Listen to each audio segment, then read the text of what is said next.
કૌભાંડ પર આરોપી તબીબ ડોક્ટર હિરેન મશરૂએ કબૂલાત કરી છે। જિલ્લા આરોગ્ય અધિકારી સામે તબીબે સ્વીકારી ભૂલ। વધુ બાળકોને ખોટી રીતે દાખલ ન કરાયાની કબૂલાત। 8 થી 10 બાળકોને ખોટી રીતે દાખલ કર્યાની કબૂલાત કરી છે। હવે ડોક્ટર હિરેન મશરૂ પર કૌભાંડના આરોપ પર કાર્યવાહી થશે।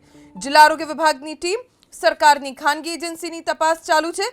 લેબમાંથી 500 જેટલા રિપોર્ટ જપ્ત કરવામાં આવ્યા હોવાનું રાજકોટ જિલ્લા આરોગ્ય અધિકારી પીકે સિંહે કહ્યું। તેમણે કહ્યું કે આયુષ્માન કાર્ડમાંથી હોસ્પિટલને સસ્પેન્ડ કરાઈ છે। ગાંધીનગરની ટીમ પણ કરી રહી છે તપાસ। તો હિરેન મશરૂએ એ સ્વીકાર્યું કે તેમણે ખોટી રીતે બાળકોને દાખલ કર્યા। વધુ બાળકોને ખોટી રીતે દાખલ ન કરાયાની તેણે કબૂલાત કરી છે, પણ સાથે એ સ્વીકાર્યું છે કે 8 થી 10 બાળકોને ખોટી રીતે દાખલ કરવામાં આવ્યા। તેમના રિપોર્ટ સાથે ચેડા કરવામાં આવ્યા। જે લેબોરેટરીમાંથી આવેલા રિપોર્ટ હતા તેની સાથે ચેડા કરીને ખોટા રિપોર્ટ બનાવીને ખોટી રીતે 8 થી 10 બાળકોને હોસ્પિટલમાં દાખલ કર્યા અને 2.5 કરોડનું કૌભાંડ આચર્યું। પીકેસી જિલ્લા આરોગ્ય અધિકારી જેમણે કહ્યું કે લેબમાંથી 500 જેટલા રિપોર્ટ જપ્ત કરાયા છે અને ગાંધીનગરની ટીમ પણ આ મામલે તપાસ કરી રહી છે। આમાં ઘટના એવા પ્રકારની છે કે જે હોસ્પિટલ હતા જે છે એ જે પણ પેશન્ટને એડમિટ કરતા હતા એમાંથી જે મારા ધ્યાન ઉપર આવી, જેમાં 2 ઓડિયો હતો, એમાં લેબના રિપોર્ટ અને એક્સરે રિપોર્ટ એમાં એવા હતા કે 2 લેબના રિપોર્ટમાં છેતરપિંડી કરી અને પોતાના ઈચ્છા મુજબ રિપોર્ટ તૈયાર કરવા માટે સૂચન આપે છે એક સ્ટાફના।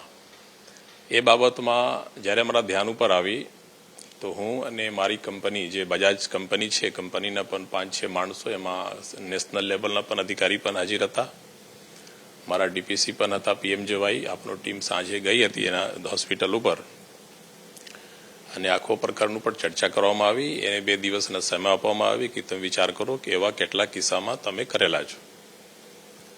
તો 2 દિવસ પછી આવી હોસ્પિટલના જે ડૉક્ટર છે મશરૂજી, અને પછી કહેતા હતા કે ભાઈ એવા બહુ વધારે કેસો નથી, સિંગલ ડિજિટમાં, મતલબ લેસ દેન 10 મેક્સિમમ હશે।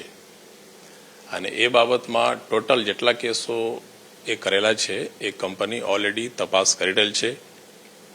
લેબ પાસે જેટલા પણ ડાટા છે ટોટલ ડાટા રિકવર કરેલ છે। મારી કંપની બજાજ કંપની જે સંલગ્ન છે સરકાર સાથે, અને એ વેરીફાઈ કરે છે કેટલા કેસોમાં આ ગટબડ કરી અને પોર્ટલ ઉપર અપલોડ કરીને પૈસા લીધેલ છે અને કેટલો પૈસા લીધેલ છે। પણ છેલ્લા 3-4 દિન પહેલા સ્ટેટમાંથી પણ મારી જે માંગણી હતી એ મુજબ 2 અધિકારીઓ આવ્યા હતા, ડૉક્ટરશ્રીઓ, જે ટેકનિકલી આ બધું કામગીરી હોશિયાર હોય। હું પણ હતો, પછી બીજી વાર ત્યાંના લોકેશન ઉપર ગયા અને પૂરી ચર્ચા કરવામાં આવી। ત્યારે એમ કહેતા કે આમાં હું કોઈ જાતની કરેલ નથી એવા સ્વીકાર કરતા હતા। એના આપનો એક્સરે રિપોર્ટ પણ જે પણ આપનો પાસે હાજર હતા એ બતાવવામાં આવી ડૉક્ટરને, અને સ્ટેટની ટીમે જે લઈ ગયા અહીંયાથી ગયા પછી સ્ટેટમાંથી તરત મેલ આવી ગયા સાંજ સુધીમાં, અને લગભગ શુક્ર અથવા શનિવારે સાંજ સુધીમાં એની જે હોસ્પિટલ છે એ યોજનામાંથી સસ્પેન્ડ કરી દેવામાં આવેલ છે। સર, એને સ્વીકાર્યું છે, તમને જે નિવેદન આપ્યું છે એ મારા સમક્ષ જે એને ચર્ચા કરવામાં આવે છે અને મારા સાથે બીજા પણ અધિકારીઓ હાજર હતા, એ સ્વીકાર કરતા હતા કે સાહેબ હું કરેલ છું, પણ બહુ વધારે નથી જેવા મીડિયામાં આવે છે કે માન 8-10 કેસ 5 કેસ હશે, આથી વધારે નથી એવા એ કહે છે। પણ એકચ્યુઅલ તો રિપોર્ટ જ્યારે બધે આપણો ટાઈ કરીએ, લેબના રિપોર્ટે જેટલા બાળકોના દાખલ કર્યા એમાં લેબ રિપોર્ટ જે હતો એ શું છે અને જે અપલોડ કરેલા છે એમાં કેટલામાં ફેરફાર આવે છે। સર, આપ તો અધિકારી છો, જે રીતે બાળકોને ખોટી રીતે દાખલ કરવામાં આવે અને બાળકોને યાતના આપવામાં આવે, ઇન્જેક્શન દે, દવા આપે, ત્યાં દાખલ કરે, તો શું કાર્યવાહી સર આગામી દિવસોની અંદર થઈ શકે? એક તો પહેલે હોસ્પિટલની સસ્પેન્ડ કરી દેવામાં આવેલ છે અને કેટલાક કેસોમાં કરેલા છે। જનરલી ડૉક્ટર પણ અથવા કોઈ પણ એની પર્પઝ શું હોય? પર્પઝ એ હોય કે પૈસા વધારે કેવી રીતે લઉં, બાળકના સાથે હેરાન કરો એ ના હોય, પણ માન લો કે એ જ એક્સપ્લેન કરતા નહીં, પણ બાળક હેરાન તો થવાનું છે ને। પૈસા જો વધારે સમય માટે દાખલ થાય એ બાળકને હેરાન કરો, પણ વધારે સમય માટે તો ઇન્જેક્શન, દવા, એમાં ઇન્જેક્શન જે મને કોઈ ચર્ચા કરી કે માન લો કે ઇન્જેક્શન આપે છે એવા, તો ઇન્જેક્શન ઉપરથી મૂકીને ખાલી તે પર લગાવી અને ફોટા લઈ લીધા છું કે એના તો ફોટા અપલોડ કરવાની હોય. આઈવી લાઈન ચાલે છે.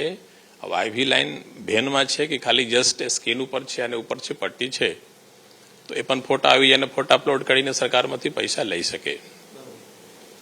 તો એ બધું તપાસનો વિષય છે. તપાસ ચાલી રહેલ છે. ચૂંકી સંખ્યા મોટી છે, એ મધ્ય ડાટા અલગ અલગ જગ્યાઓ પરથી લેવો પડે, તો એ તપાસ આખો કમ્પ્લીટ થઈ જાય પછી હું સ્પષ્ટ કહી શકું કે કેટલા કેસોમાં શું છે અને એ મુજબ જે નિયમ મુજબ છે એ કાર્યવાહી કરવામાં આવશે.